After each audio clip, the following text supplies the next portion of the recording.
So finally, you get to say goodbye to gut issues, the bloating, the brain fog, the fatigue, the food sensitivities, the skin conditions, the low metabolism, smooth out some hormonal imbalances and mood issues, get some sleep,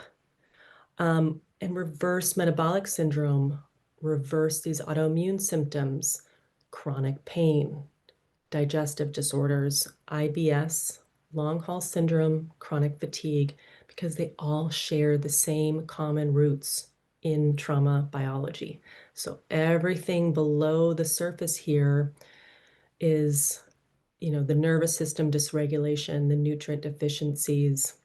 the chemicals, the environmental toxins, the chronic infections, right? These are all, and our limiting beliefs and stored emotions that are driving these symptoms of chronic disease. So